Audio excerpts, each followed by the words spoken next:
বনী ইসরায়েলদের মধ্যে এক ব্যক্তি ছিল যে ছিল খুবই পরহেজগার এবং মুত্তাকি মানুষ। একদিন তার সম্প্রদায়ের কিছু লোক এসে তাকে বলে, শাইখ, অমুক জায়গায় কিছু লোক আল্লাহ তাআলার ইবাদত বাদ দিয়ে একটি গাছের পূজা করছে এবং আল্লাহ তাআলার সাথে শিরিক করছে। লোকগুলোর কথা শুনে শাইখ খুব রাগান্বিত হলেন এবং একটি কুঠার হাতে নিয়ে সে গাছটি কাটার উদ্দেশ্যে বের হলেন। শাইখ যখন গাছটি কাটার জন্য যাচ্ছিলেন, প্রতিমধ্যে তার সাথে ইবলিসের সাক্ষাৎ হয়। ইবলিস শাইখ ব্যক্তির সামনে আগমন করে একজন ধার্মিক ব্যক্তির সুরত নিয়ে। ইবলিস তখন সেই ব্যক্তিকে জিজ্ঞেস করে যে তুমি কোথায় যাচ্ছ। শাইখ তখন উত্তর দেয়, আমি ওই গাছটি কাটার উদ্দেশ্যে যাচ্ছি যে গাছটির পূজা করছে মানুষ।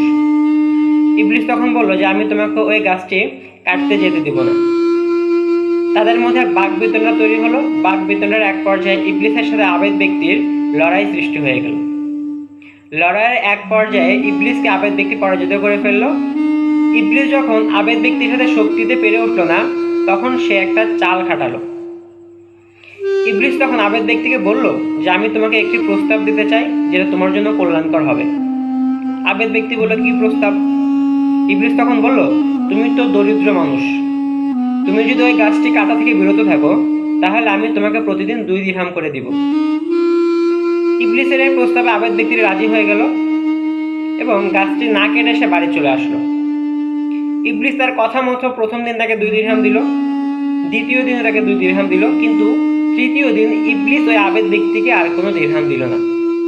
এতে আবেদ ব্যক্তিটা আবার রাগান্বিত হয়ে গেল এবং সে একটি কুঠার হাতে নিয়ে গাছটি কাটার উদ্দেশ্যে আবার বের হয়ে গেল। প্রতিমধ্যে আবার ইবলিসের সাথে দেখা। ইবলিস তাকে জিজ্ঞেস করলো, তুমি কোথায় যাচ্ছ? আবেদ ব্যক্তিটি বলল যে আমি ওই গাছটি অবশ্যই এবার কাটার জন্য যাচ্ছি। ইবলিস তখন বলল যে আমি তোমাকে গাছটি কাটতে যেতে দিব না। আবেদ ব্যক্তির সাথে তার সাথে আবার যুদ্ধ হলো। যুদ্ধের এক পর্যায়ে ইবলিস আবেদ ব্যক্তিকে পরাজিত করে ফেলল। আবেদ ব্যক্তি পরাজিত হওয়ার পরে খুব আশ্চর্য হয়ে শয়তানকে জিজ্ঞেস করলো যে প্রথমবার তো আমি তোমাকে পরাজিত করলাম, কিন্তু দ্বিতীয়বার তুমি কিভাবে আমাকে পরাজিত করলে? শয়তান তখন বলল, প্রথমবার তুমি যখন গাছটি কাটার উদ্দেশ্যে যাচ্ছিলে তখন তুমি আল্লাহ তাআলার সন্তুষ্টির জন্য ইখলাসের সাথে ওই গাছটি কাটার উদ্দেশ্যে যাচ্ছিলে, যার কারণে আল্লাহ তাআলা প্রথমবার আমার থেকে তোমাকে নিরাপত্তা দান করেছে।